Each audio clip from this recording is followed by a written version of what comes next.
सत्संग मां किरण करण घुरिजे गुणी सत्संग मां किरण करण घुरिजे ईश्वर पुछण जी घुरिजे अहंकार आहे या मोह शौक़ अर्जन जहिड़ो जे असांखे त वती दवा दर्द जी करण पीड़ी घुरिजे त वती दवा दर्द जी करण पीड़ी घुरिजे समझण आया या समझाइण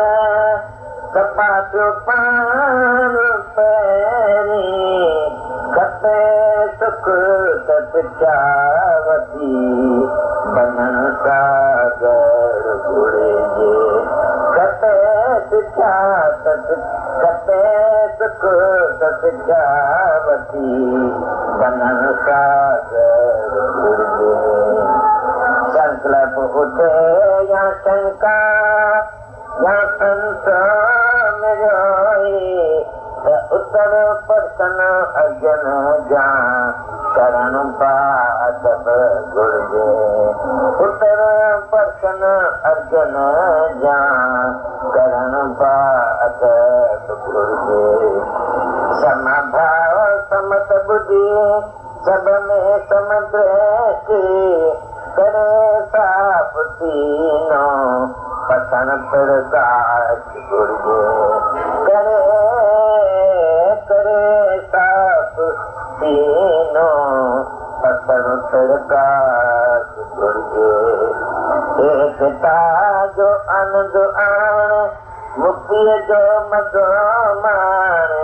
एकता जो आनंद आण मुक्ति जो मज़ो माण थोरे जाई मोड़ा बदी करण तत्काल घुरिजे थोरे जाई मोड़ा बदी करण तत्काल घुरिजे जल खां जुदा मच्छी मरे फलक न थी तीअं परे जल खां जुदा मच्छी मरे फलक न थी तीअं परे आत्मा जे अर्थ में चिकन चिमचार घुरिजे आत्मा जे अर्थ में चिकन चिमचार घुरिजे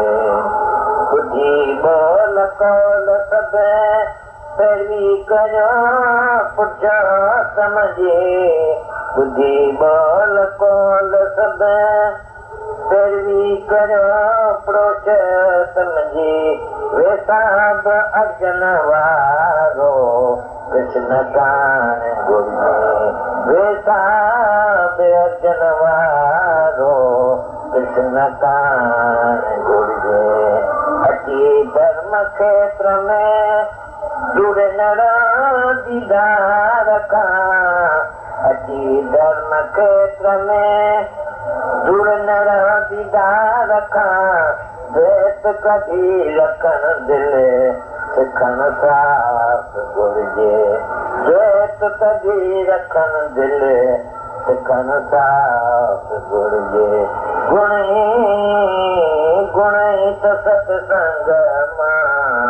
किरण करण